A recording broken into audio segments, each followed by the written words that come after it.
घाटशिला में कमाल नहीं दिखा सका कमल, हक्का बक्का रह गए भाजपाई। जेएमएम के सोमेश सोरेन के नाम रहे 17 राउंड, 3 राउंड ही रहे बाबूलाल के नाम। प्रचंड जीत से रामदास का नाम किया रोशन, हार से दांव पर चंपाई का सियासी भविष्य। घाटशिला विधानसभा उपचुनाव 2025 में झामुमो के उम्मीदवार सोमेश सोरेन को 38,601 मतों से प्रचंड जीत मिली है। भाजपा आला कमान को उम्मीद थी कि कोल्हान टाइगर चंपाई इस विधानसभा सीट पर उसे जीत दिला सकते हैं, मगर यहां कमल कमाल नहीं दिखा सका। हालांकि पूर्व सीएम चंपाई सोरेन ने चुनाव में पूरी जान झोंक दी थी, मगर सीएम हेमंत सोरेन और उनकी विधायक पत्नी कल्पना सोरेन का प्रचार चुनाव पर भारी पड़ा। घाटशिला चुनाव में जेएमएम की जीत से ज्यादा अहम भाजपा की हार है। इसके कई मायने निकाले जा रहे हैं। एक तो बाबूलाल सोरेन के सियासी कैरियर पर सवालिया निशान लग गया है। दूसरी तरफ खुद चंपई का राजनीतिक भविष्य दांव पर है। शुक्रवार को सुबह मतों की गणना शुरू होने से पहले भाजपा के टेंट में खूब गहमागहमी थी। जमशेदपुर के भाजपा के कई बड़े दिग्गज नेता पहुंचे हुए थे। सभी में जोश था। भाजपाई खेमे में भी सुबह से ही ढोल नगाड़े का इंतजाम था। मगर पहले राउंड के रुझान ने भाजपाई जोश पर पानी फेर दिया।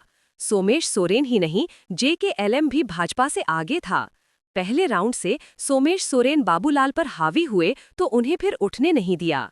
हर राउंड में जेएमएम के सोमेश सोरेन भाजपा के बाबूलाल सोरेन से आगे ही रहे। भाजपाइयों को लगा कि अभी घाटशिला के शहर की ईवीएम खुलेगी तो बाबूलाल कुछ कमाल दिखाएंगे, मगर ऐसा नहीं हो सका।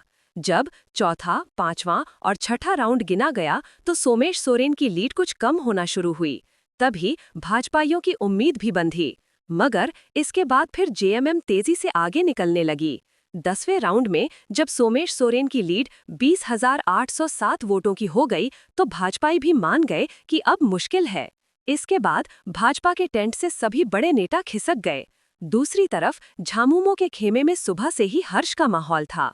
जैसे ही पहला रुझान आया, जेएमएम के कार्यकर्ताओं ने जोर का शोर मचाया। 10 राउंड पूरा होने के बाद जिले के सभी बड़े नेता टेंट में पहुंच चुके थे। जैसे जैसे राउंड बढ़ते जा रहे थे, जेएमएम के टेंट में जश्न का शोर ऊंचा होता गया।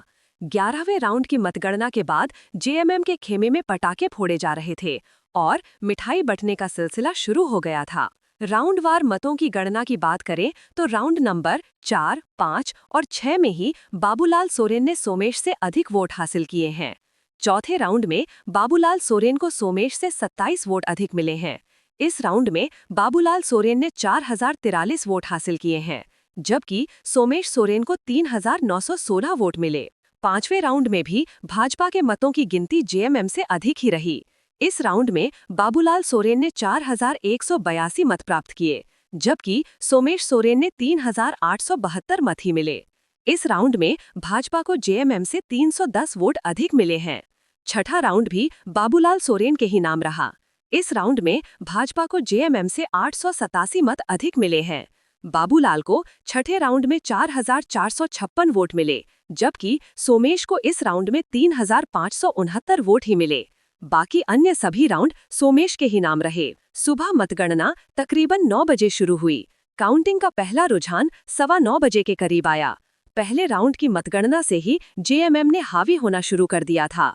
सोमेश ने पहले ही राउंड में जो बढ़त बनाई थी वो अंत तक कायम रही। इस राउंड में सोमेश सोरेन जेकेएलएम के प्रत्याशी रामदास मुर्मू से 2,164 मतों से आगे थे। पहले राउंड में सोमेश को 5,450 मत मिले थे तो जेकेएलएम को 3,286 वोट। इस राउंड में बाबूलाल सोरेन को 2,204 मत मिले थे, वह तीसरे नंबर पर थे। सुबह जैसे ही मतगणना का पहला रुझान आया, भाजपाई हक्का बक्का रह गए। इस राउंड में पहले 2 उम्मीदवारों की सूची में बाबूलाल का नाम ही नहीं था।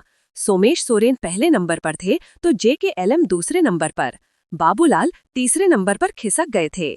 मगर जब दूसरा राउंड आया तब भाजपाइयों को थोड़ी राहत मिली। दूसरे राउंड की गिनती के बाद बाबूलाल सोरेन दूसरे नंबर पर आ सके। हालांकि अभी भी वो सोमेश सोरेन से 5,454 वोटों से पीछे थे।